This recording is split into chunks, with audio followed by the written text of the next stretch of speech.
Well,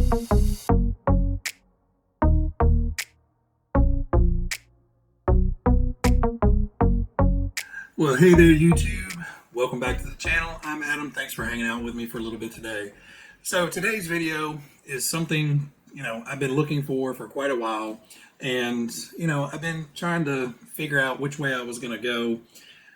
I really wanted to get something that was, finished in really good shape and just something to add to the collection. But, in hunting for stuff like that, especially in older cars, it's really hard to find, a really, really great example that you don't have to spend tons of money on. So in my searches, I came across a deal that I really couldn't pass up. So if you guys have been watching the channel for a while, I kind of have a small little affinity for RadioShack cars. I still kind of blame Dad over at Iowa Budget RC for that one. But, growing up, there was kind of three classifications of cars that I wanted. There was the toy cars, the Tyco and the Nico and stuff like that, you saw in the toy stores and were in the, Sears catalog and stuff like that. Yes, I'm old. I grew up before the internet. So, it's kind of those classes of cars. Your friends in school had them, got them for Christmas presents, birthday presents, whatever. So, that was one classification.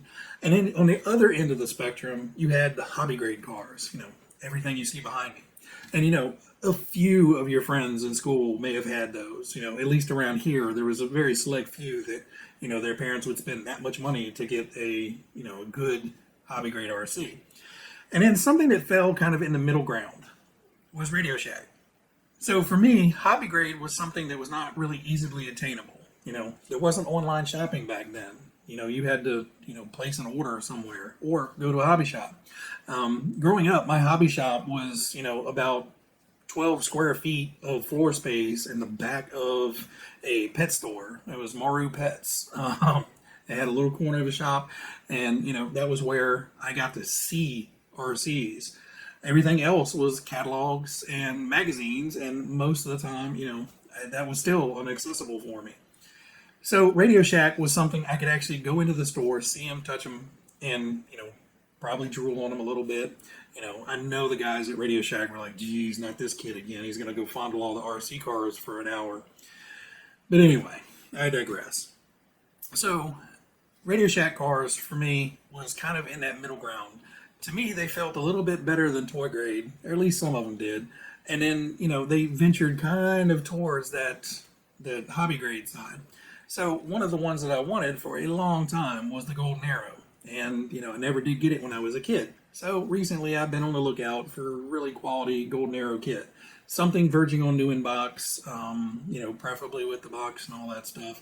But, just right now, it's kind of silly prices for them. And, I'd rather put that money into a good Tamiya kit or something else. But anyway, I came across a deal. I couldn't pass it up. So I'll shut up and just show you.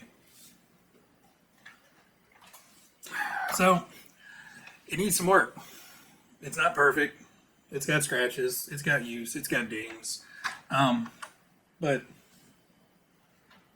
it needs work. It's got scratches. It's got dings. But, it needs work. It's got scratches. It's got dings in this issue. But 3, I really couldn't pass it up. So I got a really good deal on these. This one has a custom bumper on it. Evidently the bumper cracked and, they got a replacement or stole something off of something else and made it work, but that one's got a wonky bumper. This one I thought had a broken steering knuckle or spindle, but it's missing the link. So this tire over here is Wi-Fi. So that one's not going to be too bad. And this one, overall, it seems to be just fine. Now, the problem with these is they're all in kind of mixed condition. Some has a little bit more scratches, some's got a banged up bumper, some the tires are kind of worn out. So what my plan is, and, forgive me if things don't go to plan. Sometimes up here and what happens down here, two totally different directions. But, this one has really good tires. This one has really good tires. This one, the tires are kind of shot.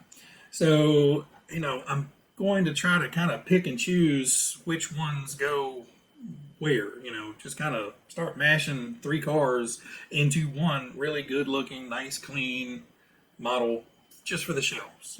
I don't care if it runs, I'm not planning on running it. And then the other one will be get one running, see how it does. And more than likely, it's going to get a hobby grade electronics in it, upgrade the steering, upgrade the motor, and put it on something that doesn't take a 14-foot antenna. These things are just unwieldy, especially on the shelves. But, that's kind of the plan right now. There's, like I said, good and bad of all of these.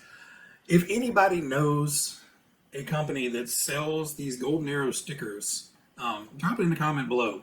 I would really love to strip one of these bodies clean, sand and buff all the plastic down so it's nice, shiny, pristine plastic, and then reapply decals. But I have yet to find somebody that makes quality decals. I don't want photocopy decals. I could do that myself. I go online, steal the images, and go online and borrow the images, and print my own. But I'd really like to have some decent quality vinyl decals, MCI style. But it kind of sucks because like on this one, the hood is in perfect condition. The roof not so much. The roof on this one is a little bit better, but the front is all torn up. This one actually is kind of in the worst shape looking because of the wonky donkey front bumper. But overall, I think the decals are probably in the best shape of all the three. So this may be the body that I use. Certainly won't be the bumper because, So this is the correct stock bumper and has the Golden Arrow imaging on it and everything. And this is some hodgepodge bolted together with some, 3x8 hardware store hardware. And this one does have the correct bumper, but is missing the decals. So, it's kind of, pick, choose, place, insert, rotate, polish, and spit shine, and hopefully get one decent car out of the mix. So I got a really good deal on three cars. And I probably got a really good deal on three cars because there is only one radio. And two of the cars share that one radio, and one is on a different band, but the old stick style radio. Problem is, it's got the green gunk in it. And I'll take a picture to help you see. But, somebody made the big mistake of leaving double A's in here to corrode up. I haven't tested it. It doesn't look terrible, but honestly, with battery corrosion, it really doesn't make a difference. So I did have a Red Arrow radio that I got with another car that doesn't work with that car. Problem is, bands are totally different. So yeah, completely different band in this. Now, I could take the crystal out of this and try to solder it into this board, but I know that this radio and this radio are two different styles, and I know a lot of guys have done the radio swaps, and a lot of times the stuff is backwards, forwards is reverse and right is left. So, crossing my fingers, we can get this one to work. It doesn't have a battery door on the back, but, that's something I could probably find. But, again, I really don't need the Shelf Queen to work. But, like all of us, I want the Shelf Queen to work. So, I've got my work cut out for me. I have to start cleaning things up, figuring out which parts go where. And obviously, some things may never work right. So I'm assuming one will end up being a parts car for the other three. Like I said, one is going for the shelf alone. It's not really going to get run. I may take it out in the yard for a run.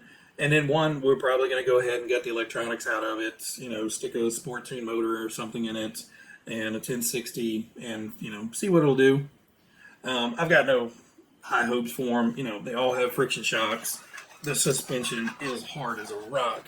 So with the suspension being way oversprung and, a single pivot rear axle, they're going to drive like crap, and I know they will. But again, this is something from, 12, 13, 14-year-old Addam that I have spent a lot of time in a local Radio Shack back in the day, just, staring at these things and, just be like, oh man, look at the front wings and it's got the big battery. And speaking of battery, it actually did come with a RadioShack Intercell battery. This thing's probably as old as my daughter.